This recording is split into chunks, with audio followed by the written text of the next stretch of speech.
What's going on, guys? Back at it again with another episode of the Dispensary Marketing Podcast. I'm your host, Brandon Kwan, founder of Cannabis Marketing, dispensary marketing agency for all of your marketing needs for retailers all over Canada and the United States. And I'm joined here by the one and only Neo Cannabis. You might have seen him all over YouTube. He's been absolutely crushing it lately. Thanks for coming on the show. Yes, sir. Yes, sir. Excited. Awesome. So tell us a little bit about yourself. Essentially, I'm Neo Cannabis. Essentially started in the cannabis industry in 2018. Me and my business partner, we got our license in the city of Oakland, California. And we were able to get it through the social equity program, where Oakland, California was the first city in America to roll out that program, which allows people who have been affected by the war on drugs to be fast tracked to get their license, to get into retail, distribution, manufacturing, cultivation, whatever business model they want to get into. So yeah, we were fortunate enough to qualify for that and get fast tracked to get our license. And we, started like everybody else from humble beginnings. The delivery service that we own is called Royal Greens Delivery. Again, it's in Oakland, California.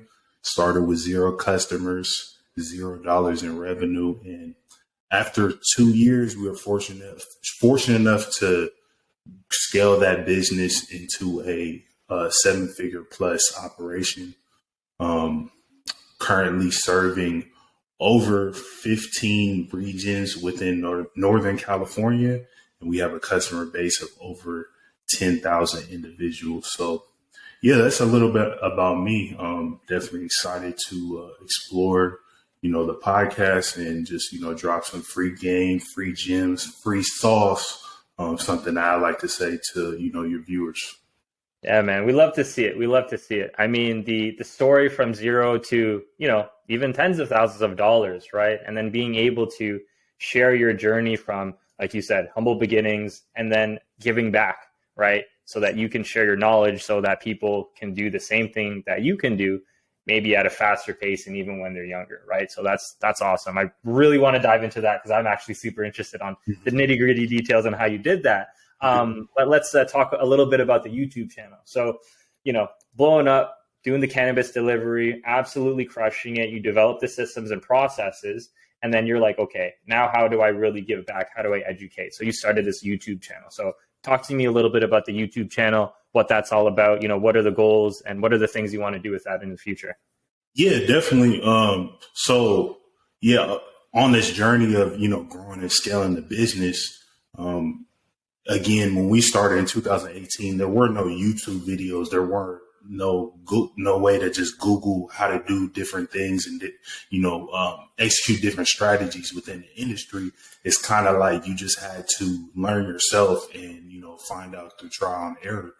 So, and that's really unique compared to any other industry. Like say if I want to start a bakery or a restaurant, or, a tire shop, whatever industry there is, or whatever type of business I want to get into. Usually there's, a lot of videos and a lot of resources online for free that you can get information and, that will help you and fast track you to start your business and, hopefully scale it. But in the cannabis industry, the industry is so immature that there's not really much information out there, even to this day. But yeah, after a couple of years starting the business, running a business, I'm like, man, there's nobody really out here creating content like regular people who are, everyday owners and operators. Yeah, there's some like celebrities and stuff like that, and some social equity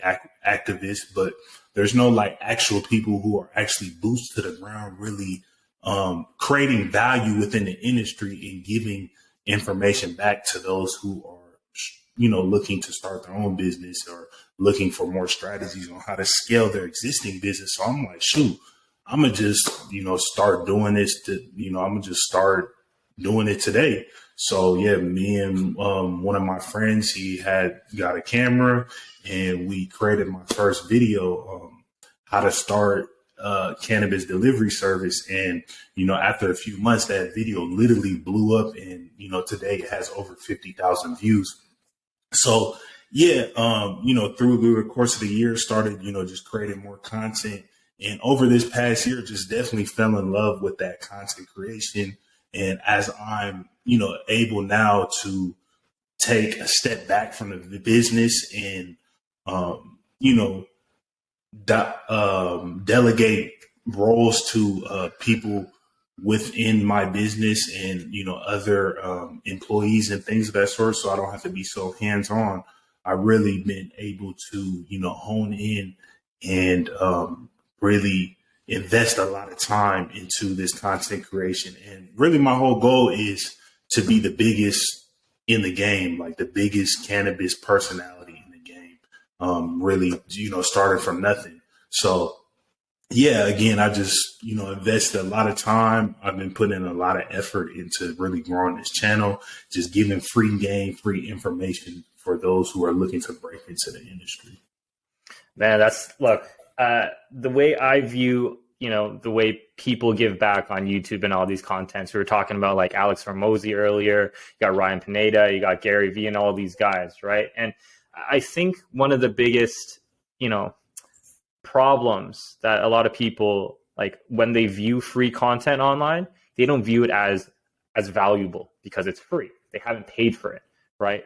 But you're literally a 7-figure entrepreneur that's giving away your wisdom online, and people are just kind of bypassing it, right? So whoever is listening to this podcast or go watching this channel, the way I want you to perceive listening to Neo Cannabis is pretend that you paid $10,000 for a consultation from him. What then happens is you then view his information. You then take more action on the things that he's saying versus, hey, I'm going to put this on in the background and then that's it, right? I would recommend that when you watch one of his videos and you're interested in the delivery space, just watch it multiple times. Don't just try and be the person that watches a million episodes but doesn't take any action on it. Because when you build up a business and when you're trying to do things, it's not just about the good feelings inside your head saying, I'm productive and I'm listening. It's about the execution of the things that you're learning from, different people online, right? Be it from us on this podcast or whoever else, or even if you're not in the cannabis industry, right? When you're listening to people who are at a stage that is greater than you and you want to be where they are, you have to listen to it as if they're sitting on the couch and you pay for a one-on-one $10,000 consultation. And that's been the biggest game switch for me, for sure. So anyways, rant over. On my side of things, so I focus more on the retail. So all of my clients, most of my clients are all retailers. And I know in the sexy game of cannabis, that was kind of the main thing, right? People want to own a store. They want to then open up 2 and then open up 10 and then open up 20 and then, become vertically integrated and all of these different things, right? Why did you decide to go the delivery route versus the retailer route? Yeah, so initially when we were first looking into, getting into the industry, of course, like everybody else, we wanted a storefront because that's kind of advertised as what you said, right, the sexy thing. That's what most people know about when they talk about, getting into the cannabis industry. Like, oh, I want a storefront. I want, a big store and big brick and mortar and everything like that. But after doing more research, and also within the city of Oakland, there's a lot of limitations as far as the amount of licenses they give out for retail storefronts. When we actually got all that information and started to understand it and really took a step back and re-strategized and reanalyzed everything, we figured out that we can do the same thing as a storefront, but do it in delivery. So that's, essentially the method to the madness and how we figured out about delivery. And as far as delivery, the reasons why I think that delivery is, better and more efficient than actual storefront is first the overhead cost. So With a storefront, you have to, get the real estate, which is extremely expensive. You need security, you need a bunch of staff, front office, the front people at the front, you need bud tenders, you need people in the back, the insurance, everything about an actual storefront is, just extremely expensive. But when you compare it to delivery, a lot of those expenses are cut out because a lot of things that go into running a storefront are not needed in delivery, as far as, a huge retail piece of real estate. You only need, when you're first starting out, anywhere from 300 to 500 square feet. You just need a couple of cabinets to store your inventory. And then as far as taking orders and things of that sort, you don't have to worry about, people coming into your real estate and, transacting. All you need is a phone and a laptop and, your POS software in order to intake orders and, get them into your system and send those orders out. So, yeah, that's the main thing as far as why we went the delivery route compared to storefront was first the competition and the limitations that the city has on, storefronts. Because again, every year they only give out, I believe, 8 to 10 storefront licenses, the city of Oakland. And then, again, everybody and their mom is competing for those licenses, whereas delivery, there's unlimited licenses. There's no cap to it. Yeah. As long as you, get through the application process and fill out all your paperwork and, get all the inspections and things of that sort, you can get right into the game and start your own delivery service. And then again, the other big thing is just the overhead costs. A lot of entrepreneurs and people who are starting their businesses, they don't have hundreds of thousands of dollars to invest into a business before they're even generating any revenue. With a delivery service, all you need is inventory, a couple pieces of software, a cell phone, a laptop, a desk, a couple of storage lockers to store your inventory in, and a small piece of real estate that you can lease, which is anything under, 500 square feet. So just the overhead expenses alone just make it a way simpler option. And again, you're still doing the same thing as a storefront. You're still a B2C business. So you are transacting with the customer. You still have all of that data. It's not like you're having to partner with a storefront. You're a standalone retail operator. It's just, you don't have like an actual storefront brick and mortar location to upkeep and, get that benefit of the marketing and everything that comes with having like a retail operation. Right. So you mentioned a few things that, again, on my side, I'm very curious because like the things that the delivery company needs to do, you need to be much more operationally sound, right? You don't have a physical location, so you need to make sure you have the space, the products, and all these different things. So let's touch on the spaces. So how do you go about leasing spaces? So just like everything in the cannabis space, anything cannabis related has the higher risk. We won't do this because it's cannabis and stuff like that. Do you face those same issues with what you're doing right now for leasing spaces? And if you do, how do you get about doing that? Like if somebody wants to find a little warehouse to house product and doing all that stuff, what is the process to do that? Yeah, so first, generally speaking, because every state and every city is going to have different regulations and different laws, but generally speaking, the city will first give a zoning area as far as where certain cannabis businesses are allowed to have, allowed to operate within the city. So first you want to refer to the different zoning areas that the city maps out, because again, you don't want to be locked into a lease. And then once you realize that you're not even in the correct zoning area to operate, then, you're kind of out of luck. So that's the very first important thing, because I've heard horror stories of that where they found a property, it was a perfect amount of space. They got in for the right price. The landlord knows that they are a cannabis business and they're cool with it, but then they don't even fall into the correct zoning area. So they're not even allowed to operate. And now they're stuck in a lease and they have to figure out how they can wiggle out their lease. So that's the very first thing, the zoning areas. Right. Once you figure out if you are in the correct zoning areas, then you need to search for properties that are allowing cannabis tenants in those zoning areas. So again, we're not trying to go under the radar and trying to trick, landlords that, hey, we're doing some other type of business. And then, Yeah.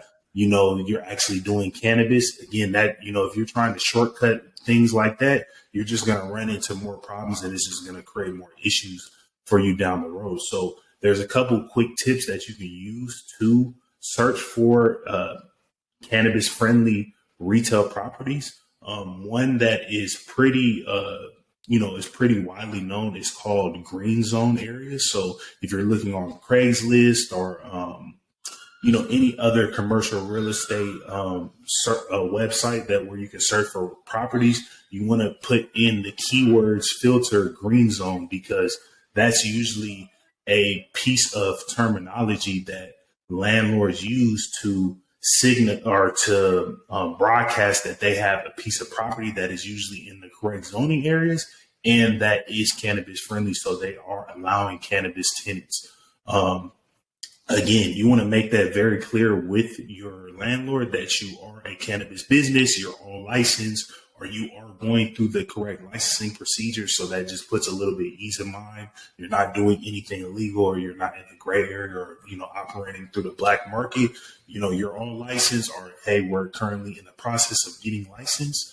And then you want to check with your city and state if before, and say if you're in the process of getting licensed, we don't want to secure a piece of real estate and then we don't have any type of timeline on when we're able to actually operate, because sometimes these licensing processes and things of that sort take 6 months, a year, 2 years. And imagine if you secure a lease and you're just paying a certain monthly rate, and you're not even able to generate any revenue from that piece of property. That can be really devastating to your pocket. So we want to check with the city and state if we're able to get a intent to lease. So with the intent to lease, we are able to get a piece of a contract from the landlord that states, hey, once I get my my licensing and approval from the city and state, or once I have a better timeline on when that's going to get approved, then I will sign the lease. And, usually you can negotiate and you can put a, deposit down so that the landlord knows that you're serious, and it can kind of like hope maybe save that piece of real estate for a few months. But again, this may not work in all cities and states, because all cities and states are different. Like I know in New Jersey, they do require you to have the property under lease and everything like that. But in the city of Oakland, you're able to use an intent to lease. Well, during the time that we were getting licensed, so we were able to go to the tenant, get that intent to lease form, and then we were able to wait out the the process of getting licensed and getting all the city approval and everything like that. And we're not having to come out of pocket every month, and we're not generating revenue. So once we understand the zoning, we figure out where we want to lease this property, and then we see if we can utilize that intent to lease strategy so that we can save some money and keep some money in our pockets before we're actually generating any revenue. Then once we have a better picture of our our licensing and when we're going to get it, then you want to enter negotiations with that tenant and figure out the best bang for your buck. So you'll need to find comparable pieces of real estate in the areas that you're looking for. And when I say that, that allows you to get the best pricing for the piece of real estate, because how you're alluding to, usually when you're a cannabis business, you're going to have to pay a premium on, you're going to have to pay a premium to lease a specific space. So you want to try to negotiate the best rate that you can get, or the best square footage, amount that you're paying. So again, you always want to negotiate, try to get the lowest amount of pricing per square foot that you can get for, the piece of property that you're leasing. And you also want to make sure that you're just not signing anything. So you want to, have a commercial real estate agent look over that piece of document and make sure it's, standard. It's a standard piece of commercial real estate contract that is, widely used within the industry and within your state. Because, with cannabis, a lot of these landlords, they try to put slimy and, disingenuous things within the contract. And you also want to be negotiating, your term. So your term is the amount of allotted time that you are expected to hold this lease for. So, you can have a 1 year term, you can have a 3 year term, you can have a 5 year term. I always advise people to negotiate the smallest amount of term because there's a couple of reasons why. You don't want to be locked into a lease if you need to scale up or scale down. So if I'm in a 3 year term and then say after a year, I'm not, where the business is booming and I need a bigger space, but I'm locked into this 1 year term. Into this 3 year term, it's going to be, extremely hard to, get out of that space and try to upgrade to a bigger space. So you want to try to put different clauses that allow you to upgrade in spaces within that specific property. So like a lot of properties, they'll have other pieces of real estate that you can lease within the, the entire complex. So you want to put like some type of clause in that allows you to, transition that lease into another property. But then again, you also want to check with your city and state because usually that piece of that address is going to be attached to your license. So sometimes you change addresses, you have to get a whole new license and start the whole process over. So, there's a lot of things we can, talk for days about it, but I think those are some of the most important points that you want to look into when you're trying to secure a piece of real estate for your cannabis operation. Damn. All right. So for those of you who were doubting if this guy knew what he was talking about, we've touched on two things so far: application, startup licensing, and then, getting the space. Like that's insane.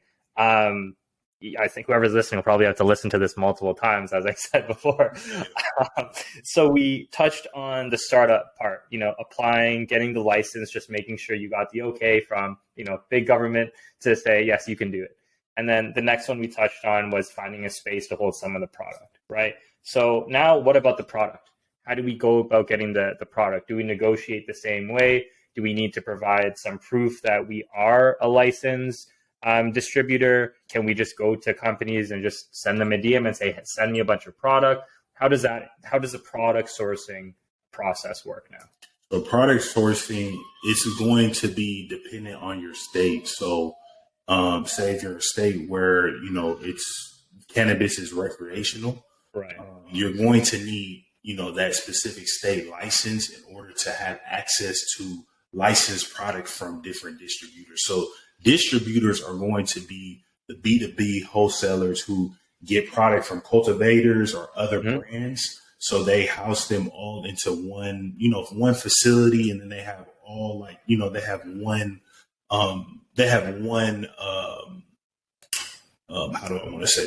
Sorry about this. They have one, seller sheet that has all the different brands and things that they sell. So you want to look for the different distributors that have, a lot of different brands that allow you to access different things and put them onto your menu. So basically, when you get your license, you'll be put on the, the state website as, approved licensed retailer.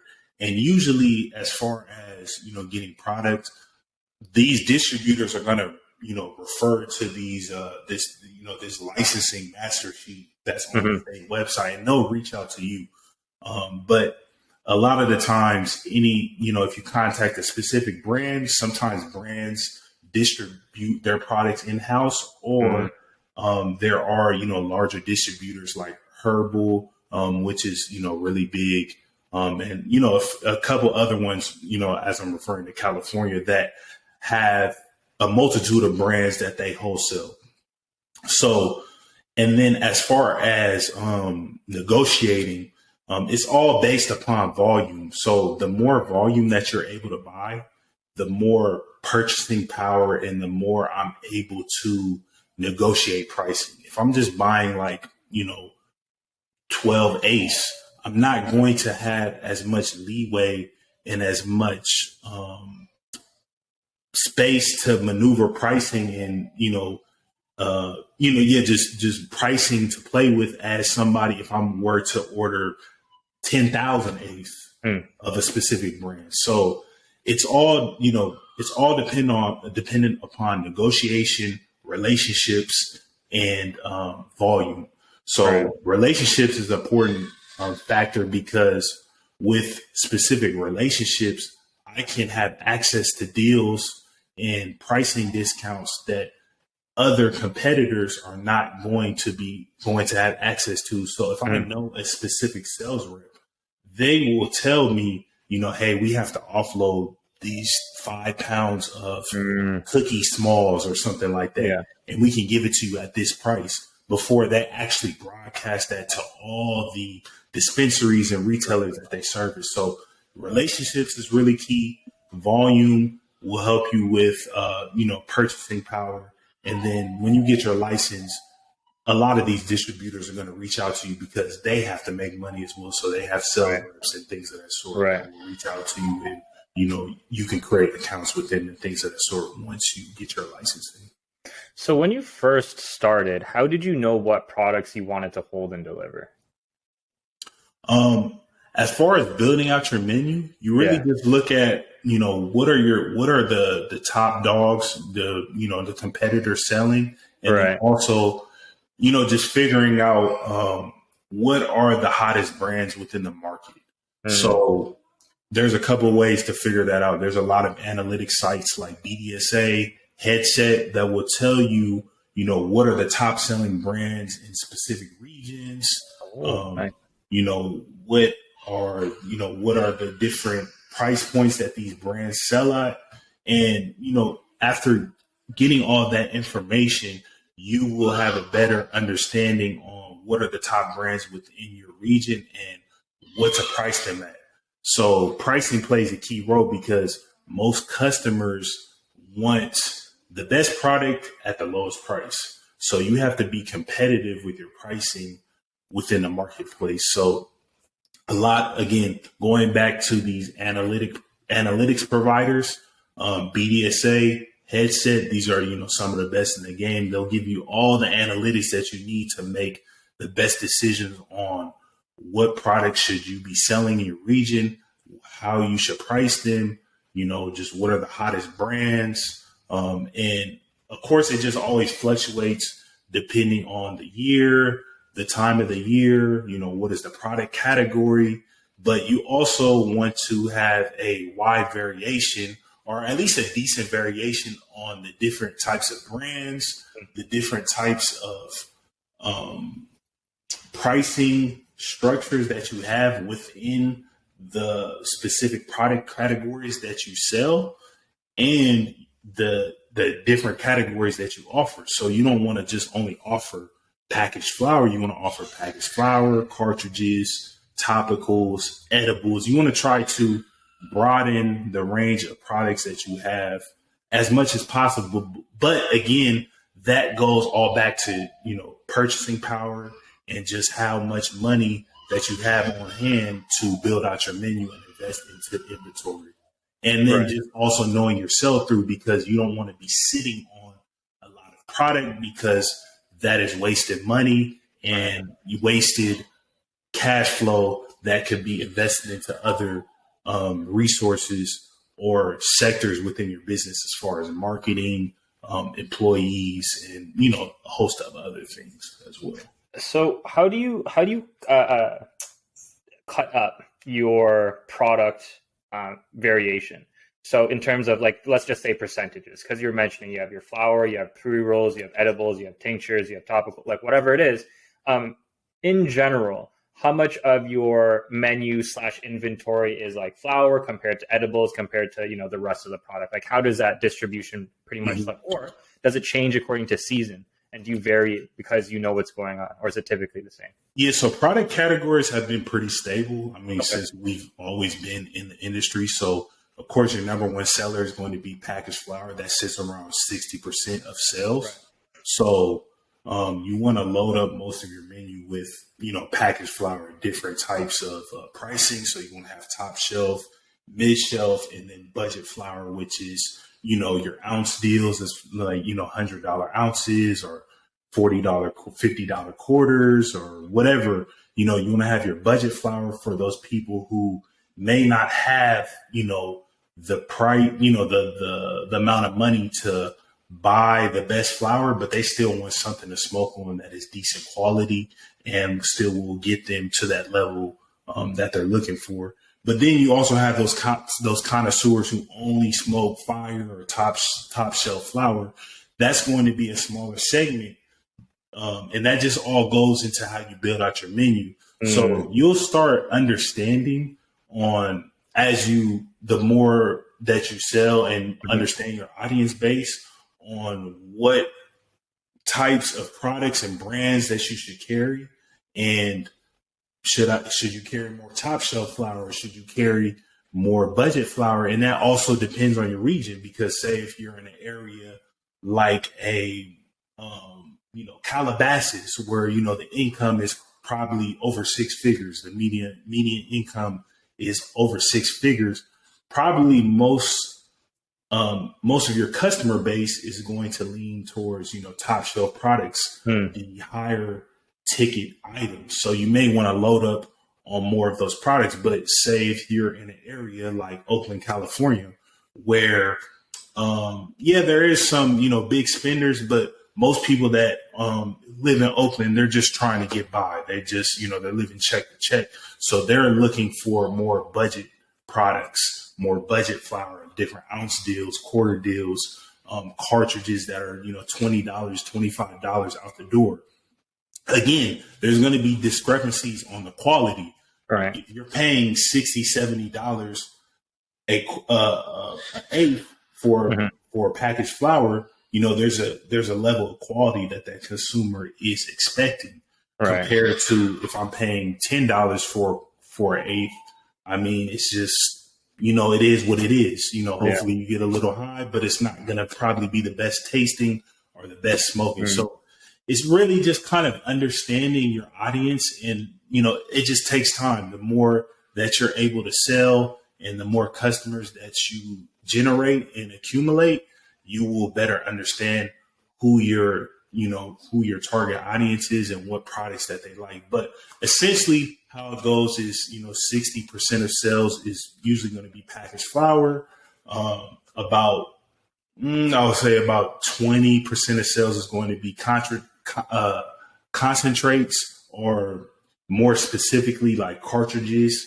That sort.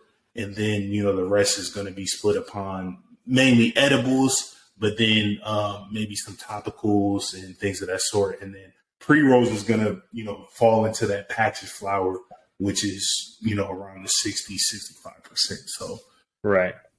When in doubt, I would start off with mainly edibles, vape cartridges, and packaged flower. You can't go wrong with that, in pre-rolls as well.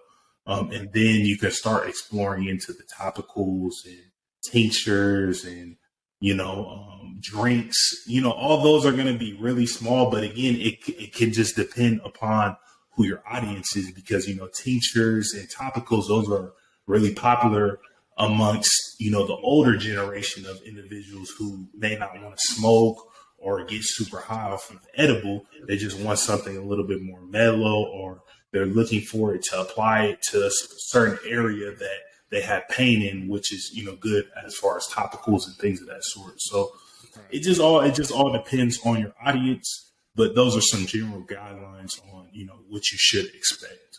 Right. So that makes sense. So the majority is the flower, the pre-rolls and stuff like that. And then based on the specific market that you're in, the percentage of higher tier versus lower tier will then differ based on the demographic section. Yeah, exactly. Right? Yeah, you summed it up perfectly. Yeah. So for, again, everyone who's listening, we touched on the licensing part, the startup, finding the space. We just spoke about trying to get product, what the product distribution looks like, the percentages of product that you have when you first start out.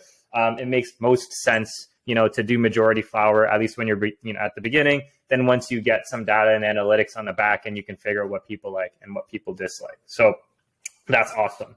So now I'd love to touch on the people, right? The hiring, right? So you did a really good video on this, and it seems like you have a killer team. But again, when you're first starting out, when you just have the phone or you just have the laptop and you have the very baseline stuff, right? The minimum, right? Maybe you're even doing the driving going around, right? So what is the process of finding good people, knowing that they're not just going to run away with all your product, or they have some friends that say, hey, I got robbed. And then next thing you know, it's just their friends that took the product and they can't do anything about it, right? Do you have any kind of horror stories around, your hiring, or has it been relatively smooth sailings? And, how have you gone about doing that? Yeah, so with hiring is really interesting because that's, a big question that I get, from time to time. Like, hey, should, I start off hiring somebody, or, I don't have a lot of money, but, I don't want to do anything. I just want to hire people to run the business.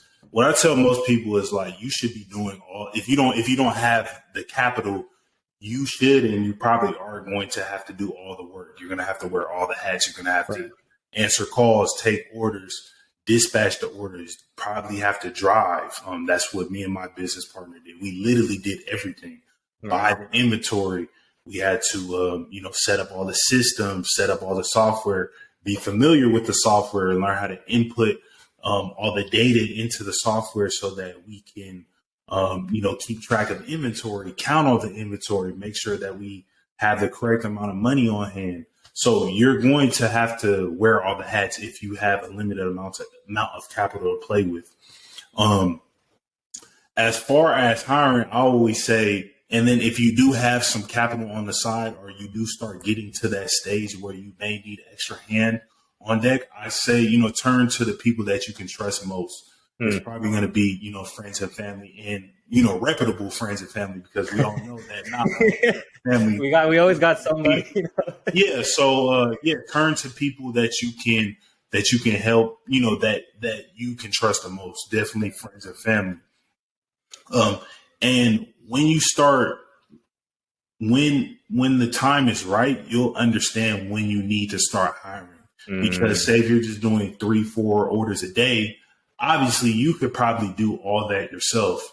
But once you get to 20, 30, 40 orders a day, you're not going to be able to handle 40 orders by yourself a day and answer all the calls and take in deliveries of inventory and, make sure the inventory is correct. You're going to start to have to hire people. So you'll know when the time is right and when it's the right time to start bringing on people. And, initially when you start bringing on people, definitely turn to friends and family first. And then if, you exhausted that, you want to use, of course, like the, normal job hiring sites like Indeed and Monster, whatever there is. But you definitely want to run background checks. You want to really interview and understand what are the motives of the person that you're hiring. Like, what are they looking to get out of it? Do they have a long-term plan? Are they looking to get into the industry, acquire some experience so that they can start their own thing? Usually those are the best people because they're actually going to be somewhat invested in really trying to gain information and experience and try to make the most out of their time with their business. Or are they just kind of in it for a quick check? Those kind of people can be a risk because those are the people that are trying to exploit could try to exploit your business, find out, deficiencies and ways that they can take advantage of, things that you may be lacking on and, trying to steal money or, steal product and things of that sort. So nobody's going to see if I just take one. Yeah. So definitely turn to friends and family, people that you can trust. And then, once you have to, hire and, you exhausted the friends and family route, really take time and really understand on who you are bringing into your business. Because, one bad apple can affect the trajectory of your business and can be like a cancer Yes. for the people that are already in your business. Yeah. So yeah, that's kind of the tips that I would give on hiring. Yeah. Really just, if you can implement that strategy, friends and family, I think you will be good. And then, once you exhaust that, just really take your time and really understand the motives of who you are hiring and who you're bringing into your business. How many interview rounds do you normally do? Usually one or two. And Really? then we usually have a pretty extensive training program where Mm, we are, after we decided we want to hire them, then depending on, what they're doing, if they're like a driver where they're out on the road by themselves, we're doing a couple ride alongs with them. So like a manager or somebody who's been in our business and really understands like our processes mm, and, understands what we're trying to do and the service that we're trying to provide to the customers. They're riding along with them and then they are evaluating them at the same time and really understanding and trying to get a better picture if they're actually the right fit for our business and what we're trying to do. So it's really like an ongoing process.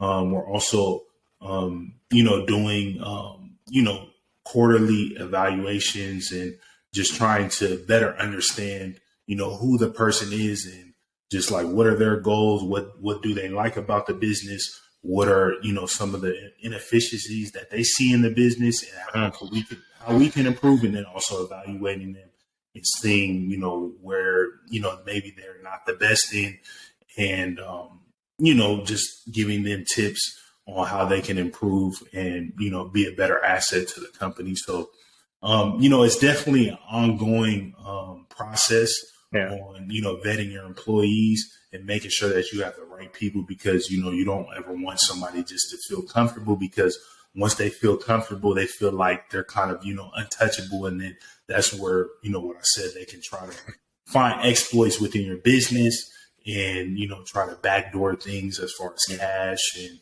inventory, and that's where things can go wrong. So you always want to keep people kind of on their P's and Q's, and also make them understand that they are always being evaluated and that we are always also trying to find the best people that are going to, be assets for a company. So, we're just always trying to figure out the best combination and how we can better optimize and create more efficiencies within our business. Yeah. Yeah. I would say you gotta find those A players. They're out there. But Yeah, definitely. you got to find them. In terms of the hierarchy, so another thing is like when you say you'll know when you need to hire somebody, right? Like when the business starts hurting, at some point, you know who you need to hire. The order at which you typically hire, is it like a driver first, and then a customer service person, and then maybe like a product manager, like someone that takes in the deliveries? Would that be like the most? Obviously, there's going to be different circumstances based on the owner's expertise and what they do. But is it generally along those lines, like driver, customer service, and like product? Yeah. So driving is going to be like the most time sensitive. I mean, really, driving is going to take the most time. So you definitely want to figure out how you can get out of the driver's seat and get somebody else in there so that you can focus on more.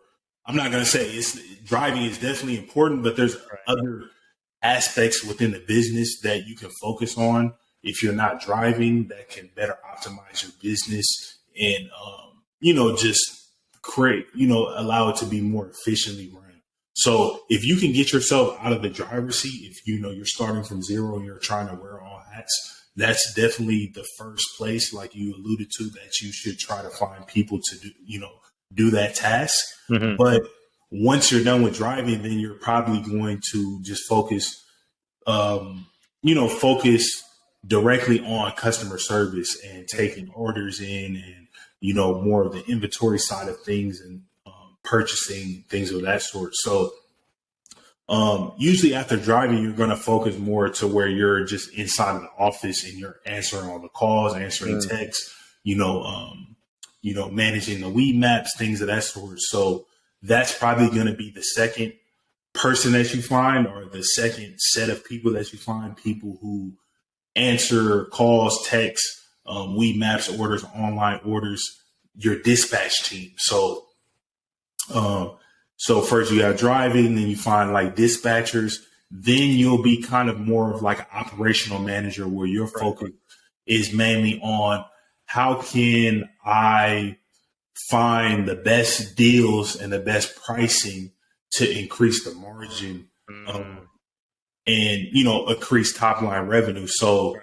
then I would, focus on, really figuring out how you can create relationships within the industry, relationships with sales reps, with brands, with distribution companies, to, increase that margin, increase mind power, increase the deals and offers that you can craft and run, on your website and through your delivery service. So that's kind of like the role that, me and my business partner played for a long time. Once we found drivers, once we found dispatchers, then we were mainly kind of like, the operational manager. So that would kind of be like the last person that you're alluding to, finding someone that can kind of replace you, and you can kind of really just focus on the financials. After that, you're just really just focusing on the financials. You're not really involved in the day to day. And again, that takes time. You have to find the right people to do all of those positions. Definitely the last position of like kind of like an operational manager that focuses on purchasing, focuses on inventory reconciliation, managing the software, the weed maps, things of that sort. So that would be kind of like the structure and the process that I would give advice on, like how you can start hiring people to fill those, tasks within your business. Right. Right. Some crazy stuff, man. This is a free sauce. This is a free game that you're giving out right now. So I think the last thing, at least off the top of my head, is okay. So we have the license, we have the space, we got the product, we got the people. Thing that's left is how do we get the customers? How do we make money? How do you get orders? Right? You said, as we hire people, you go from 3 orders to 20 orders to 30 orders a day. How do you do that? Yeah, so for us, luckily, when we first started, there wasn't much competition within the delivery space because, again, everybody was trying to figure out how they can get a storefront, how can I get a dispensary. So delivery was like kind of like on the back burner for a lot of people. So we were able to acquire a lot of customers really through what I like to say is the network effect. So really kind of being the first to a lot of the different areas that we provide, so that we service in a lot of the different cities and regions. So for us, it was really just weed map spend. So we were able to acquire high positions on weed maps. So again, weed maps is really a marketing platform for delivery services, dispensaries, where it's kind of like a pay to play game where you're spending, the more money that you spend, you can generate more visibility for your business and kind of be on the on the first or second or third or whatever. So it's more so you're just spending for more visibility on the Weed Maps platform, which Weed Maps has, thousands, hundreds of thousands of visitors a month that are paying people, customers that are looking to purchase cannabis from, different retailers where they could be looking for a delivery or they're looking for different storefronts in their area. So again, for us, kind of long winded, it was just really going out to different areas that were maybe outside of Oakland, but we saw there was a lot of opportunity because there wasn't much competition. So a lot of these places, like I'm not sure how familiar you are with Northern California, but places like Dublin, like Concord, places that where I like to call them like cannabis deserts. So there's not really any storefronts. There's not too many delivery providers. But if you go into these cannabis deserts and you are able to provide the most value as far as maybe the fastest delivery or the widest product selection, you're able to provide some type of unique selling point or unique selling proposition that will enable you to attract more customers that is a void within that specific market. Maybe you have the best pricing. Whatever that niche that you provide within that market, you can kind of utilize that to your advantage and get a lot of customers in these areas that don't have a lot of attention because, like Oakland, it's a huge city with millions of people that live there. So there's going to naturally be a lot of service providers. There's already a lot of dispensaries. There's a lot of delivery services because Oakland was giving out the licenses. But the great thing about a delivery license or a delivery service is that you are not subject to only one area. You probably know this because you have a lot of dispensary clients.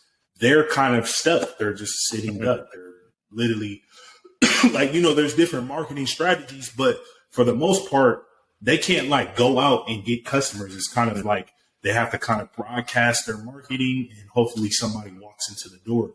But with a delivery, we can kind of go out and find customers. We can service these different regions that do not have access to cannabis. They're, I said, they're cannabis deserts. So that's essentially the approach that we took. We were able to get a foothold in a lot of these areas like your Dublins, your Livermores, your Walnut Creeks that didn't have a lot of service providers. And still to this day, a city like Dublin, they don't have a dispensary.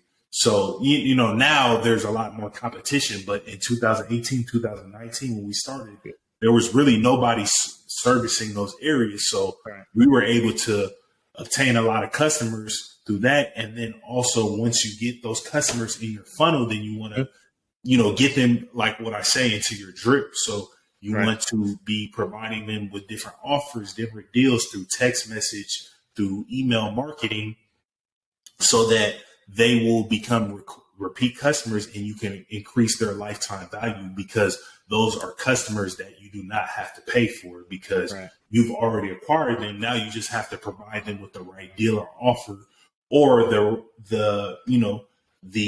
correct level of service so that they will come back and, purchase from you again and again and again. We have customers that spent that, tens of thousands of dollars that we only had to pay for one time to acquire them. And then, for whatever reason that they like our service, whether it's the certain products that we offer, the pricing, the level of customer service that we have, the ease of delivery or the discreetness of the delivery or the speed of the delivery, they come and order from us on a weekly or a monthly or a bi-weekly basis. So if that answers your question, that is the reason why.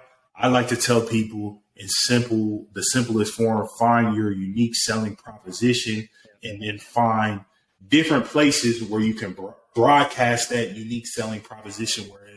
Where if it's lead maps or through SEO or through, programmatic display ads, whatever it is, figure out what your unique selling proposition is and then try to figure out how you can broadcast that. There's so many different ways.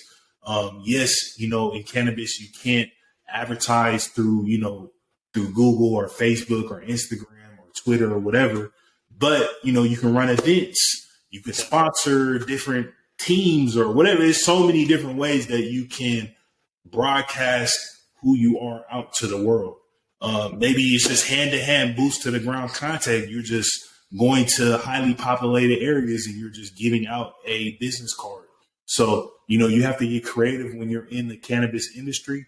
However, there's plenty of ways that you can do it. That's, man. Yeah. There's a lot, but I think one of the most important points that I think people are going to completely gloss over is the lifetime value comment that you made about getting customers. Because in the world of business, the sexy thing is to get a sale. I got this sale, I got somebody, and I closed them. I was able to, bring them in, right? But nobody talks about the back end. How do you ensure that customer stays purchasing longer at your business and purchases more frequently? Because those things increase the lifetime value, right? And the four things that you were talking about are the four things that I preach all the time to my clients about how do you increase LTV for your customers? Like, you provide value to them. How do you provide value to them? You give them a good quality product, you give them a good price, you give them a good customer service, and then a good buying experience. So I personally separate the customer experience and buying experience, because if you go and you look at any Google reviews for any retailer, they will fall under those four things. But one of the biggest ones would be like, oh, John remembered it was my birthday and gave me this really awesome discount. Or John was a complete dick, right? I hated the way he spoke with me. He knew nothing about cannabis. What kind of bud tenders do you have? It's a polarizing reason why people love your business and why people hate your business, right? Then when it comes to the buying experience, it's like, do you have inventory in stock, right? Are you sold out all the time? Do you have the wide selection of product, right? Do you have discreet delivery? Do you have fast delivery, right? When it comes to retailers, do you have parking, right? Are you easy to find? All of these things play into why customers want to come in and purchase, right? And I think that portion of people's business gets glossed over so much, because all the time we go on weed maps, and I just did a video on this, and I'd love to hear your thoughts on, like, if you continue using weed maps despite it getting more and more expensive. But it's tangible, right? You spend money and you get X amount of sales, and as long as you're profitable, you can keep on spending that money, right? That's it in a general nutshell, right? But it's not sexy to survey your customers and ask, what do you like about our business? It's not sexy to try and increase delivery times to try and optimize the delivery location. So one, you spend less gas, and two, you're able to get to places faster, because it's not as tangible. It's not as you can't like hold it, right? So exactly what you're saying are a lot of the things that I try and emphasize for a lot of these businesses. It's like the things that you can't see are arguably more important than the things that you can see, because if you truly want a key differentiator for your business, the things that people don't see are the things that truly matter, because nobody's really focusing on it, right? And those are all of the big things that help increase LTV. So on the customer side, a big complaint for the weed maps is that, like, it's just getting super expensive, right? With paid ads, it can only get more expensive because, one, there's more competition, so bidding increases more, so you have to pay more to get the same visibility. And then two, you market more and more to a colder audience. So in the retailer space, and again, you might not have this as much for you, but let's just say, you can spend $10,000 with weed maps and get X amount of dollars back, right? But now you spend $50,000 with weed maps and your area expands. But that just means that your customers are now further and further and further away, because you are now marketing to a colder audience. So a potential customer who is 1 mile away has a higher likelihood chance of buying from you than there's a customer that's 10 miles away, right? So your conversion on that ad campaign is going to be lower, meaning that you're spending more money to make less money, right? So is your main customer acquisition strategy that you recommend? Because I know you have a different customer acquisition strategy. You're actually acquiring other businesses. But in terms of when you mentor people looking to start up, do you still tell them to use weed maps as like one of the main things, or are the kind of guerrilla forms of advertising, handing out business cards, like the main way that people do things? Or is it SEO? Like, what are the main things on that side? Yeah, so weed maps, I think, is gonna get you the fastest return. But like you said, you can exhaust the audience out, because there's only so many people that, even though there are hundreds of thousands, but there's a cap to how many people are going to actually go onto weed maps and then pick your business out of the hundreds of others that may be in your area to purchase, their product. So weed maps is going to get you the fastest return, but over time, that amount of spend that you are using to acquire those customers is going to get more and more expensive, because you're going to, essentially when you first get on, you're going to start acquiring customers, but then you're going to start acquiring customers at a more expensive cost, because you're going to eventually start exhausting out the audience, because, again, there's only so many people that actually go into weed maps. So, yeah, some of those other tactics, like, guerrilla marketing, as far as just going out, handing out business cards at highly populated areas, events, SEO, those are effective strategies, but they're going to take more time. They're going to take more manpower. They're a little bit more expensive. As far as when you're running the strategy, when you're, like I say, running the play, it's going to take, it's just going to take more time. I wouldn't say more expensive. It's just going to take a lot more time, Right. as far as, when you're actually executing it. So yeah, all those work. I just feel like Weed Maps is going to give you the fastest return. But again, Weed Maps is popular in certain states. I think there's some states where I don't think there's really any presence as far as retailers or as far as people actually going to Weed Maps to find cannabis products. So it just all depends on the state that you live in. And then it depends on the amount of competition, because again, back in 2018, there wasn't that much competition on Weed Maps, but there was still a lot of traffic because Weed Maps was really popular. But then, you go to 2023, everybody and their mom is on Weed Maps as far as retailers. Like that's the first thing that they go to. So the more competition, it drives up the demand, which when there's more demand in the marketplace, the more expensive that is going to be to use that particular service or product. Yeah. So it just all depends on your region, but in most cases, Weed Maps is going to give you the fastest return on your investment. But then you have to use Weed Maps in conjunction with different remarketing strategies such as SMS marketing, email marketing. You can use the direct mail postcards, because now you have people's addresses, so then you can use direct mail. There's a lot of different ways and different strategies you can do to keep people within the funnel, and like you said, increase your lifetime customer value and also the frequency that the customer is purchasing. Yeah. I found that, at least again with the small sample size of clients that I've had, the more mature the market, the more expensive like the Weed Maps and the Leaflies and all that stuff are, and it typically is less viable. But the more kind of new the market is, the buyer behavior of how people purchase hasn't caught up with how people actually purchase, which typically is Google.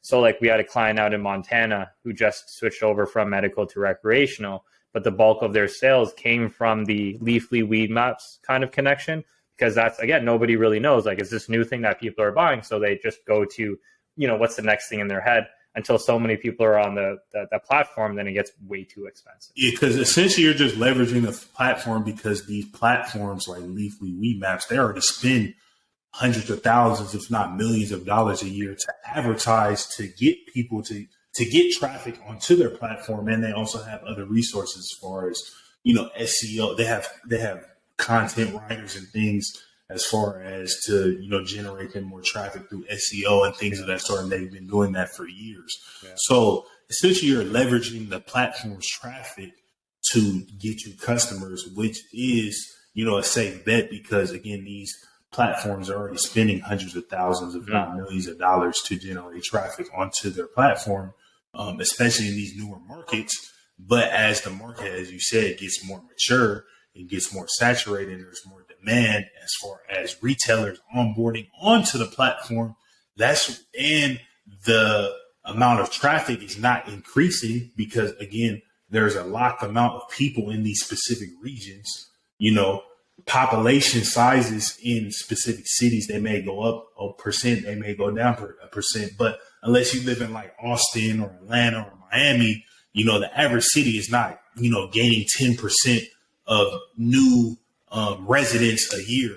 It may go up a percent, it may go down a percent, but that's, it's pretty much a capped amount. So once everybody in that specific region, it can take some time, it can take some years, but once everybody in that region is that purchases cannabis, they're familiar with Weed Maps, and they kind of already picked, the few retailers that they go and, order from. There may be some leeway with, if a certain service provider or a certain retailer, they give them a bad experience, and then, okay, I'm going to try somebody new. But, that's not going to be that many people. But once there's already, a high saturation, then that's where you're going to see that ad spend on weed maps not giving you the same amount of ROI that it once did, then you need to experiment. But by that time, you should already have enough customers in your database and enough data, as far as emails, names, addresses, birthdays, phone numbers, to use all that information to go and then remarket and retarget to them. So that's why you need to create those systems in place as far as when you are getting new customers, make sure that they're leaving a review on your Google and your Weed Maps. Make sure that they are signing up for their email subscription and text messaging subscription. Make sure you're getting that actual clear subscription consent, because I've heard horror stories where people, retailers, they're getting sued because they didn't go and get that consent, and they're sending out they have the person's text message, but through the TCPA rules and the laws, just because you have somebody's phone number, you can't send them a text message blast. So once you get that client, or maybe after you've seen them order, a couple of times, you already have that system in place where, hey, are you signed up for our text message list? Through this text message list, you will only through this text message list, you're going to get these exclusive deals and exclusive sales through this. So now there's an incentive for them to subscribe to your text message list. Yeah. But you want to make sure that when you first start, you already have these systems in place. So once you want to shift over to more so remarketing and retargeting your customers, you're already prepared. You already have that, you already have your sword ironed, and you already have your sword sharpened. You're not, scrambling like, oh, we have 10,000 customers, but nobody signed up for text message consent. Like, it's kind of pointless now. So now you're starting from zero when you could have already had, 2,000-3,000 people sign up for text messaging. Yeah. And then now you don't even need to use Weed Maps. So the goal is use Weed Maps when it's cheap to acquire customers. Mm-hmm. Then once you have that customer base, you can start decreasing your spend on Weed Maps, or only you start optimizing your spend in areas that are actually giving you return, and you start decreasing spend in areas that aren't giving you any return. And then you start shifting over a majority of your marketing to retargeting, retargeting strategies such as email, direct mail, SMS.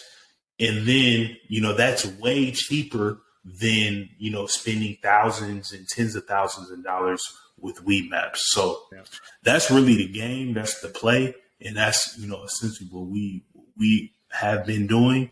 But again, once you're able to, put these systems in place, then like us, we have a team that is dedicated to just our Weed Maps. So they go in, and every day they're analyzing the sales, they're analyzing all the analytics, and they're moving us up spots and moving us down spots to best optimize, our Weed Maps and our Weed Map spend. So, but that's, some things that you can implement once you actually have the capital to put into place. Because if it's just you don't have time to be just staring at all the Weed Maps analytics every single day and moving up spots and moving down spots. So that's why you need to be able, that's how everything ties into place. Because once you're wearing all the hats, you don't have time to do that. But as you start delegating tasks and finding the right people, you find the right drivers, you find the right dispatchers, you find the right inventory team,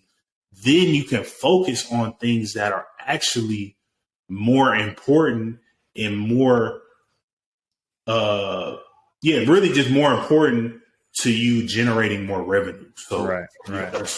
All just a positive feedback loop, and then you work on higher and higher leverage tasks. Correct. Man, this was a crazy episode. This was filled with a lot of stuff. To finish up, last two questions. Based on the people that you're mentoring, right, and what you're seeing out in the marketplace, what would you say to the owner of, it could be the owner of a dispensary, or in your situation, it could be delivery companies, right? What do they need to do to take it to the next level, right? Like, what are they doing right now? And what are you seeing, like, where their sticking point typically is at? And where do you think they need to, like, jump over and be like, okay, maybe they're making some money, but they don't want to invest an extra $10,000, to get to this next thing. Right. And that's where you're seeing the sticking point. But for them to get from level 1 to level 2, that's what they need to do. What typically would you say for people to take it to the next level? Really taking it to the next level, it involves really taking a step back and analyzing your business as a whole, analyzing all the aspects of your business and figuring out what are the deficiencies. And the only way to do that is really being able to track those different KPIs, those key point indicators within your business. So how many orders are you getting a day? What is the amount of time that it takes you to complete a delivery? How many service areas are you servicing? What are the average amount of SKUs that are in your menu every day? How much inventory am I buying per month? What is my cash flow? What is my profit? What is my total expenses, and what is my monthly expenses, and how does that calculate to my daily expenses? Just just basic things on business. It doesn't have to do anything with cannabis. This is what every business needs to be able to analyze. And I feel like a lot of times within the cannabis industry, people are just so excited just to get into the industry. Yeah. Oh, I get to smoke weed and I get to just drive around, or I get to have my own storefront with my name on it, that they forget that this is an actual business, and this is a way that you can create generational wealth for your family, like any other business. So really, to take it to the next level, you really have to understand all of your analytics. You have to understand, what are the things that I'm good at? What are the things that where are the things that I am not so good at? Me personally, I'm good at marketing. I'm not so good at, the operational things, like the tedious things like counting the inventory, counting the cat, being at the delivery location all day. Like, some people just love doing that. Yeah. I don't. I like focusing on marketing. I like creating different marketing strategies and things of that sort. So really understand what is your passion, and then figuring out what are your strengths, and then understanding what are my weaknesses. And you have to really be honest with yourself, because if you are the smartest person in the room, you're doing something wrong. Yeah. You know what I mean? You have to be able to delegate tasks to other people that may have strengths in areas that you have weaknesses. And you have to be able to understand your business as a whole, because you need to be able to articulate what are these tasks and what is expected of this person that I'm delegating this task to. So that's where everything ties into creating SOPs, standard operating procedures. These are just basic principles that you need to have when running a business. And a lot of times people in the cannabis industry, again, we're just so excited. Oh, I got my license. I'm going to make $1 million. No, you're not. You're not going to make $1 million. Yeah. It's not that easy. Yes, it is a little bit. You're selling a commodity that kind of sells itself in some points. But again, we have to have a better understanding of the KPIs within our business, as far as customer service, pricing, delivery speed. If you have a business that, in the delivery space, even in the, storefront retail space, if you have great pricing, great customer service, great speed about how you get people in and out the door, how you can get product into the customer's hands, most of the time you are going to be winning. So it's really being able to balance all that. And then as you increase in volume, how can you sustain that same level of execution? So that's, if I had to summarize it all up, that's kind of like the best ways to do it. And that's really is what's going to take your business to the next level. Right. It's interesting, because going back to the basics is the thing that typically takes people to the next level. It's not about this, there are no secrets, right? There's no magical thing that, we do. But it's executing on the simple things at the highest level we possibly can. Right, that typically is a game changer for everything else. But you're an absolute simple. Sometimes people just take it to they just, they do all these crazy formulas and have all these crazy strategies.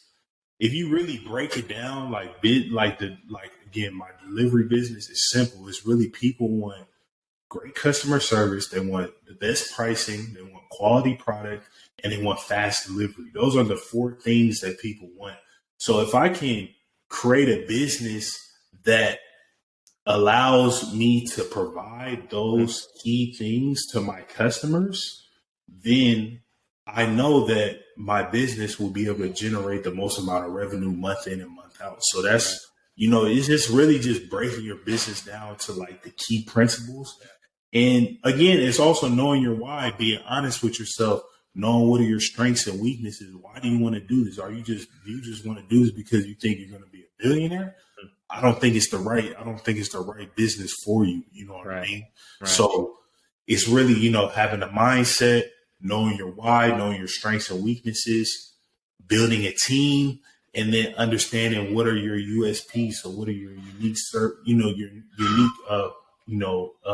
selling propositions, figuring out what is your niche within the industry. Do I want to sell only top shelf product? Do I want to have the best prices on the market? Do I want to have the fast delivery? Do I want to have the widest variety of menu? You know what I mean? It's just, it's simple. It's just sometimes people just get so excited, they just get, they overcomplicate things. You know what I mean? I just try to break it down as simple as possible. That's sweet, man. Like I said, you're an absolute beast, absolutely crushing it. Yeah. Where can people find you if they want to get in touch? What was that? Where can people find you if they want to get in touch? Man, just go straight to my YouTube, Neo Cannabis. I give out a lot of free game, a lot of free information, a lot of free sauce. You know what I mean? And I'm investing like a lot of time into that.